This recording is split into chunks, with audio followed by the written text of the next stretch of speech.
महाराष्ट्र राज्य जुनी पेन्शन संघटनेने 8व्या केंद्रीय वेतन आयोगाकडे सादर केलेले हे निवेदन म्हणजे केवळ कागदी मसुदा नसून तो देशातील आणि राज्यातील लाखो सरकारी कर्मचाऱ्यांच्या सन्मानाचा आणि अस्तित्वाचा लढा आहे।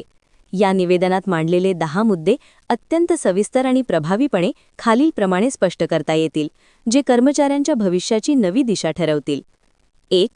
फॅमिली युनिट संकल्पनेत ऐतिहासिक बदल, पालकांच्या अस्तित्वाचा सन्मान। भारतीय संस्कृतीमध्ये कुटुंब म्हणजे केवळ पती, पत्नी आणि मुले नसून ज्या आईवडिलांनी आपल्याला घडवले ते त्या कुटुंबाचा सर्वात महत्त्वाचा आधारस्तंभ असतात।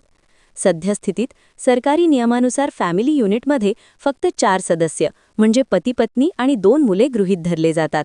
मात्र जुनी पेन्शन संघटनेने अत्यंत प्रखरपणे मागणी केली आहे की या युनिटमध्ये वृद्ध आईवडिलांसाठी 2 अतिरिक्त युनिट्स जोडून एकूण 5 युनिट्सचे कुटुंब ग्राह्य धरले जावे।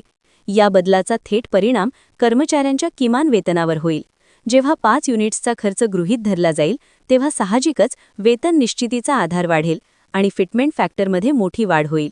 हा केवळ आर्थिक बदल नसून पालकांप्रती असलेल्या सामाजिक जबाबदारीला दिलेली एक मोठी शासकीय मान्यता ठरेल। 2. किमान वेतन 65,000 रुपये, वाढत्या महागाईवर वास्तववादी प्रहार। 7व्या वेतन आयोगाच्या काळापासून आजपर्यंत महागाईचा आलेख गगनाला भिडला आहे। अन्नधान्य, आरोग्य, शिक्षण आणि इंधनाचे दर पाहता सध्याचे किमान वेतन अत्यंत तुटपुंजे आहे। संघटनेने शास्त्रीय आधार घेत कॉस्ट ऑफ लिव्हिंग इंडेक्सनुसार किमान वेतन 65,000 रुपये निश्चित करण्याची मागणी केली आहे। एका मध्यमवर्गीय कुटुंबाला आजच्या घडीला सन्मानाने जगण्यासाठी, सकस आहार मिळवण्यासाठी आणि मुलांच्या उच्च शिक्षणासाठी किमान एवढ्या रकमेची गरज आहे। जर ही मागणी मान्य झाली तर चतुर्थ श्रेणीतील कर्मचाऱ्यांच्या जीवनमानात आमूलाग्र बदल होईल आणि समाजात आर्थिक समतोल राखला जाईल। 3. फिटमेंट फॅक्टर 3.0 ते 3.2 वेतन संरक्षणाचे मुख्य कवच। वेतन निश्चितीमधील सर्वात कळीचा मुद्दा म्हणजे फिटमेंट फॅक्टर। 7व्या वेतन आयोगाच्या वेळी हा फॅक्टर कमी असल्यामुळे कर्मचाऱ्यांमध्ये मोठी नाराजी होती। आता 8व्या वेतन आयोगासाठी हा फॅक्टर किमान 3.0 ते 3.2 च्या दरम्यान ठेवण्याची आग्रही मागणी करण्यात आली आहे। फिटमेंट फॅक्टरमध्ये वाढ होणे म्हणजे थेट मूळ वेतनात म्हणजे बेसिक पेमध्ये मोठी झेप घेणे होय। महागाईचा दर ज्या वेगाने वाढत आहे त्या तुलनेत कर्मचाऱ्यांच्या खऱ्या वेतनाचे रक्षण करण्यासाठी म्हणजे पे प्रोटेक्शनसाठी हा बदल अत्यंत अनिवार्य आहे। यामुळे कर्मचाऱ्यांची क्रयशक्ती वाढून त्यांच्या आर्थिक स्तराला मजबूती मिळेल। 4. महागाई भत्ता डीए वाढीचे नवे सूत्र, अनिवार्य 4% वाढ। सध्याच्या काळात मिळणारा 2 किंवा 3% महागाई भत्ता हा बाजारातील प्रत्यक्ष महागाईच्या तुलनेत ऊंट के मुंह में जीरा म्हणजे अत्यंत अपुरा आहे। बाजारात वस्तूंचे भाव 10%हून अधिक वेगाने वाढत असताना किरकोळ डीए वाढीमुळे कर्मचाऱ्यांचे बजेट कोलमडते। म्हणूनच संघटनेने मागणी केली आहे की 8व्या वेतन आयोगात दर 6 महिन्यांनी मिळणारी डीए वाढ ही किमान 4% अनिवार्य करण्यात यावी। यामुळे कर्मचाऱ्यांचे महागाईपासून होणारे आर्थिक नुकसान टाळता येईल आणि त्यांना भविष्यातील आर्थिक नियोजनासाठी एक निश्चितता प्राप्त होईल। 5. एचआरए आणि टीएमधील क्रांतिकारक सुधारणा, डीएपासून मुक्ती। घरभाडे भत्ता सध्या डीएच्या वाढीशी जोडला गेला आहे, जो पूर्णपणे अन्यायकारक आहे। घरांच्या किमती आणि भाडे हे डीएच्या प्रमाणात वाढत नाहीत, तर ते बाजारातील मागणीनुसार प्रचंड वाढत असतात। संघटनेने मागणी केली आहे की एचआरएला डीएपासून स्वतंत्र करून शहरांच्या प्रकारानुसार म्हणजे XYZ शहरात सुरुवातीपासूनच 30%, 20% किंवा 10% या कमाल दराने लागू करावा। तसेच ट्रान्सपोर्ट अलावन्समध्ये इंधन दरवाढ लक्षात घेऊन मोठी वाढ करण्याची गरज व्यक्त करण्यात आली आहे, जेणेकरून कामावर येण्या-जाण्याचा कर्मचाऱ्यांचा वैयक्तिक खर्च कमी होईल। 6. दुर्गम आणि आदिवासी पेसा क्षेत्रातील कर्मचाऱ्यांसाठी विशेष कवच आणि प्रोत्साहन।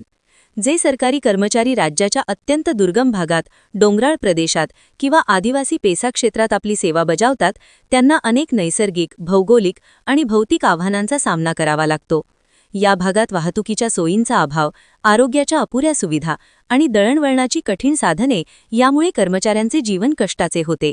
जुनी पेन्शन संघटनेने या मुद्द्यावर विशेष भर दिला आहे की अशा कठीण परिस्थितीत काम करणाऱ्या कर्मचाऱ्यांच्या त्यागाची शासनाने दखल घेतली पाहिजे। सध्या मिळणारे प्रोत्साहन भत्ते हे अत्यंत कमी असून त्यामध्ये मोठी वाढ करण्याची मागणी करण्यात आली आहे। यासोबतच अशा भागात उत्कृष्ट काम करणाऱ्या कर्मचाऱ्यांसाठी विशेष पुरस्कार रक्कम आणि अतिरिक्त भत्त्यांची तरतूद असावी। यामुळे केवळ कर्मचाऱ्यांचे मनोबल उंचावणार नाही, तर दुर्गम भागातील रिक्त पदे भरण्यास आणि तिथल्या शासकीय कामाचा दर्जा सुधारण्यास मोठी मदत होईल. हे केवळ आर्थिक लाभ नसून कठीण परिस्थितीत सेवा देणाऱ्या राष्ट्रनिर्मात्यांचा तो एक सन्मान असेल. 7. 10-20-30 वेतनवाढ योजनेतील त्रुटींचे निर्मूलन आणि शिक्षकांना न्याय. शासकीय सेवेतील कर्मचाऱ्यांसाठी कालबद्ध पदोन्नती किंवा 10, 20 आणि 30 वर्षांच्या सेवेनंतर मिळणाऱ्या वेतनवाढीची योजना ही अत्यंत महत्त्वाची असते. मात्र सध्याच्या व्यवस्थेत या योजनेच्या अंमलबजावणीमध्ये अनेक तांत्रिक आणि प्रशासकीय अडचणी आहेत, ज्यामुळे कर्मचाऱ्यांचे आर्थिक नुकसान होते. संघटनेने अशी आग्रही मागणी केली आहे की ही योजना लागू करताना कर्मचाऱ्याच्या विद्यमान वेतनात एक अतिरिक्त इन्क्रिमेंट म्हणजे ॲडिशनल इन्क्रिमेंट देऊन मगच नवीन वेतन श्रेणीत पे फिक्सेशन केले जावे. यामुळे कर्मचाऱ्याला पदोन्नतीचा खरा आर्थिक लाभ मिळेल. विशेषतः शिक्षण क्षेत्रात काम करणाऱ्या शिक्षकांना या योजनेचा लाभ मिळवताना अनेक जाचक आणि शर्तींचा सामना करावा लागतो. शिक्षकांवरील हा अन्याय दूर करून ही 10-20-30 ची सुधारित योजना विनाविलंब आणि विनाअट शिक्षकांनाही लागू करावी, असे निवेदनात ठणकावून सांगण्यात आले आहे. ही मागणी मान्य झाल्यास हजारो अनुभवी कर्मचाऱ्यांच्या वेतनात लक्षणीय वाढ होईल. 8. वार्षिक वेतनवाढ आणि 1000 रुपयांची राऊंड ऑफ पद्धत. वार्षिक वेतनवाढ हा कर्मचाऱ्याच्या आर्थिक प्रगतीचा एक नियमित मार्ग आहे. संघटनेने मागणी केली आहे की वार्षिक वेतनवाढीचा दर किमान 3% कायम ठेवला जावा, परंतु यातील सर्वात महत्त्वाचा आणि कल्पक बदल म्हणजे वेतन निश्चितीची राऊंड ऑफ पद्धत. सध्या वेतनवाढ मिळाल्यानंतर पगार हा सुट्या पैशांच्या स्वरूपात किंवा विषम आकड्यात येतो, ज्यामुळे हिशोब करताना आणि प्रशासकीय नोंदी ठेवताना क्लिष्टता निर्माण होते.